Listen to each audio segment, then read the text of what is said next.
What if I told you that 10 countries are now begging the same people they once kicked out to come back? And their economies are literally collapsing because of this one massive mistake.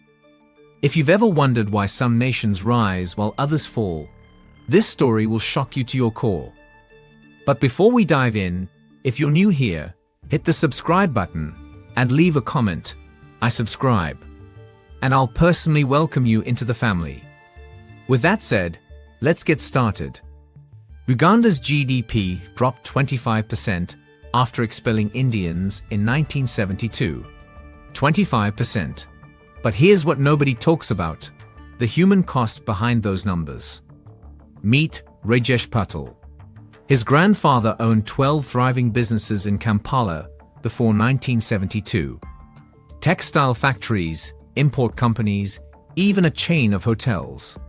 Then one morning, Idi Amin gave all Indians 90 days to leave Uganda. Imagine watching your life's work, built over decades, being handed to people with zero business experience simply because of your skin color. But what happened next broke every economic prediction. Rajesh's family fled with $50. 50. That's less than most people spend on dinner. Today, that same family is worth over $50 million in Canada. Meanwhile, those 12 businesses in Uganda, they collapsed within 2 years. The textile factory became a parking lot. The hotels turned into ruins. And here's where it gets crazy. Uganda is now offering citizenship and free land to any Indian families willing to return. They're literally begging. But Uganda isn't even the worst case. Here's what every country on this list has in common. They kicked out their economic engines, and now they're paying the price. Brain drain plus economic collapse equals national emergency. And number 9 will make you question everything you know about success. Myanmar. The silent catastrophe nobody talks about. 300,000 Indians were expelled or forced to flee Myanmar over decades of discrimination. Want to know what that actually means in dollars? Remittances, money sent back home, dropped from $2.1 billion to $200 million. That's a 90% collapse. Priya Sharma's family ran Myanmar's largest textile empire. Picture this: a compound covering 6 city blocks, employing over 3,000 people, exporting to 47 countries. Then came the military coups, the discrimination, the threats. Her family didn't just leave, they were forced out. Now imagine walking through those same 6 blocks today.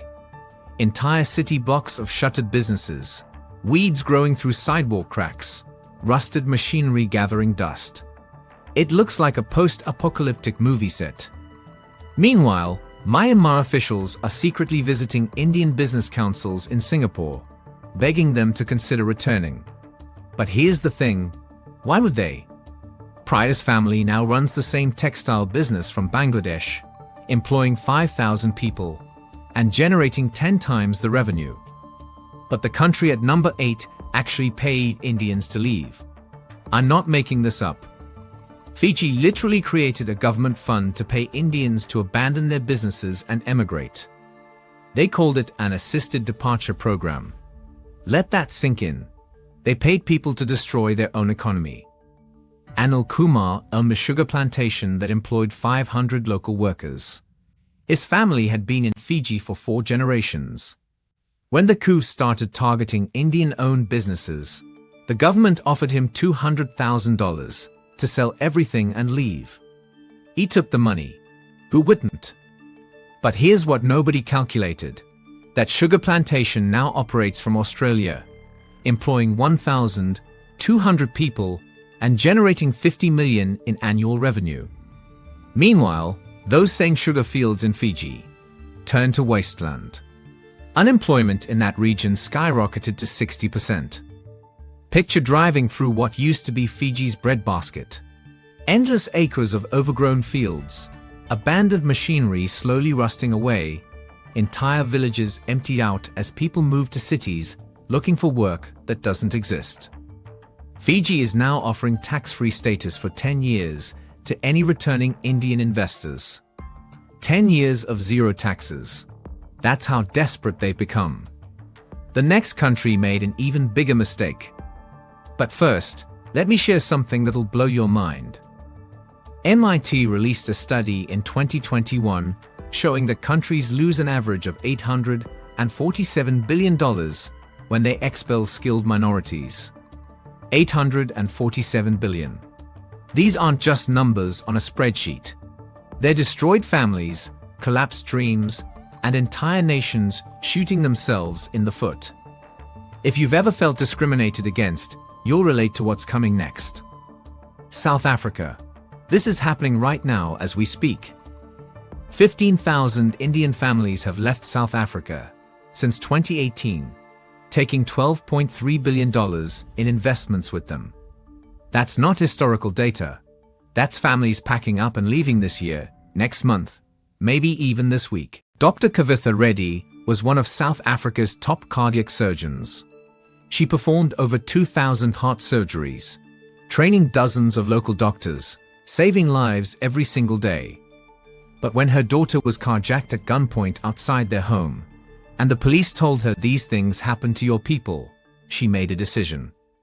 Today, Dr. Reddy is saving lives in Toronto instead of Cape Town. Imagine losing your country's top doctors, not because they couldn't handle the work, but because your government couldn't handle protecting them.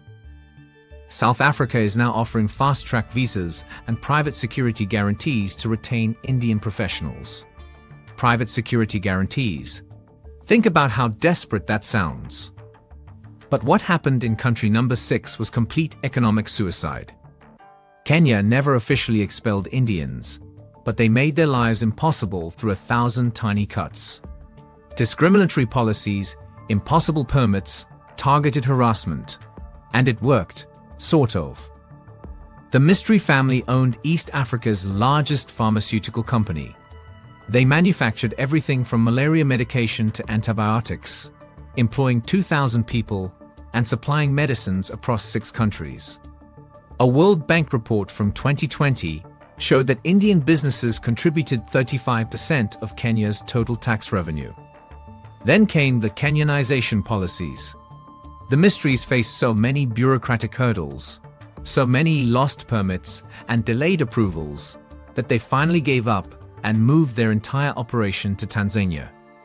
Now picture this: empty factory buildings where life-saving drugs once rolled off production lines 24/7. During the COVID pandemic, Kenya had to import basic medications from the same Mystery company, now operating from Tanzania, at triple the price. Kenya is now offering 50-year tax holidays to Indian manufacturers. 50 years. That's longer than most people's entire working careers. The next country's mistake cost them their entire tech industry.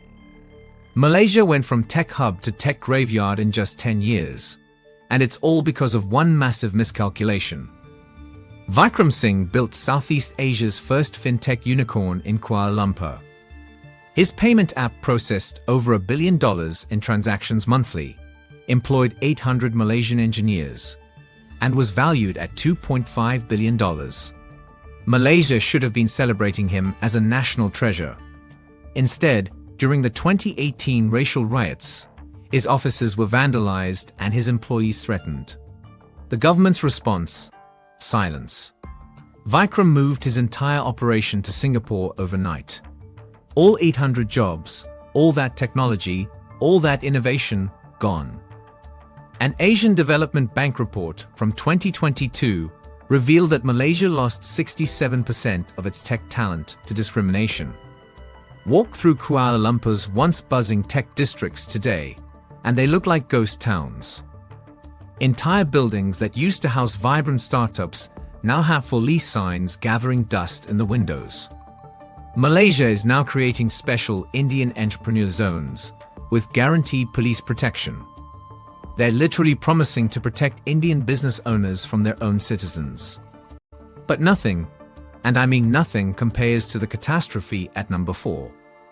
You're starting to see the pattern here. Kick out Indians, watch your economy collapse.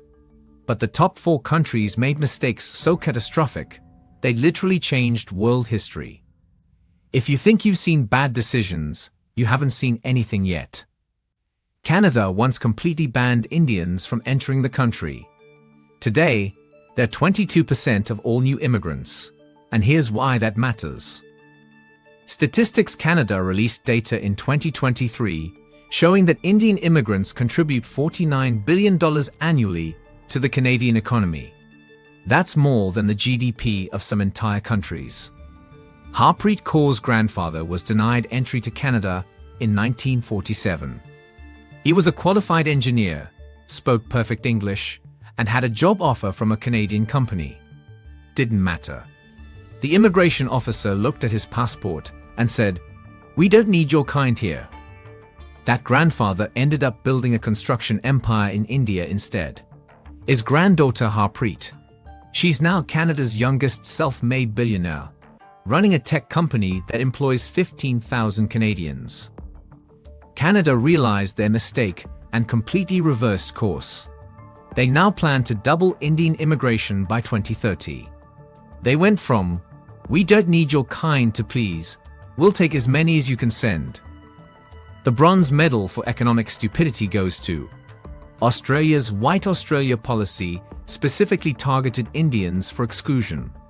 For decades, Australia told Indians they weren't welcome. Today, Indians are Australia's largest immigrant group and their biggest foreign investors. A Treasury report from 2023 shows Indian migrants add $67 billion to the Australian economy every single year. The Gupta family was rejected for immigration in the 1960s because they were not suitable for Australian life. Today, that same family owns Australia's largest mining operation and employs 12,000 Australians. Picture the irony, from keep out signs to red carpet treatment in just 60 years. Australia is now offering permanent residency on arrival to skilled Indians. They've gone from complete exclusion to complete desperation.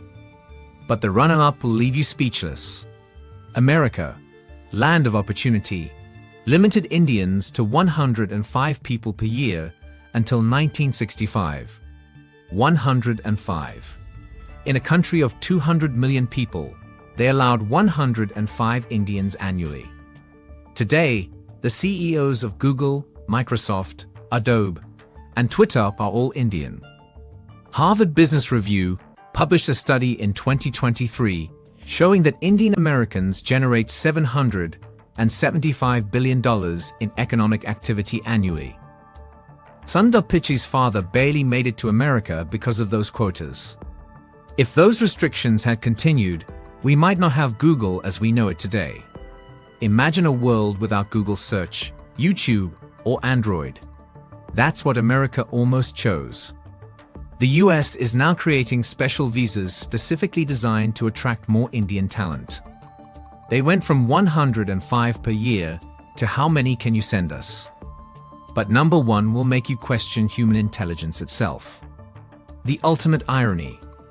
Britain ruled India for 200 years, extracted trillions in wealth, and then tried to keep Indians out of Britain. The Windrush generation of Indians faced deportation threats in the 1970s. These were people who had served in British armies, who had British passports, who had built their lives in Britain. And the British government tried to kick them out. Fast forward to today. Indians are the UK's highest earning ethnic group, contributing £118 billion annually to the British economy. Oxford Economics released a study in 2023 showing that without Indian contributions, the UK economy would shrink by 18%. The Patel family went from running corner shops in the 1980s, enduring daily racism, and go back where you came from chance, to owning 40% of the UK's independent pharmacies today. During COVID, when Britain needed medical supplies most, who kept the pharmacies running? The same families they once told to leave. Here's the ultimate irony. Britain, which once ruled over 400 million Indians, now depends on India's cooperation for post-Brexit trade deals. From "we own you" to "please help us" in 75 years. The British government has created specific visas for Indian entrepreneurs, waiving qualification requirements and fast-tracking applications. They've gone from colonial masters to desperate partners. This isn't just about 10 countries making the same mistake. This is about human nature itself. Every single nation that tried to build walls ended up begging for bridges. Every country that chose division over diversity paid the ultimate price. But there's a lesson here that could save any failing economy, any struggling nation, any divided society. Diversity isn't political correctness, it's economic survival. Whether you're running a country or a company, talent has no passport. Success doesn't care about your accent, your skin color, or where your grandparents were born. So here's my question for you. Would you rather live in a country that builds walls or builds wealth? And if your country is making the same mistake right now, choosing division over prosperity, what would you do about it? Let me know in the comments. I read every single one, and I want to hear your thoughts on this. Are we doomed to keep repeating the same mistakes, or can we actually learn from history?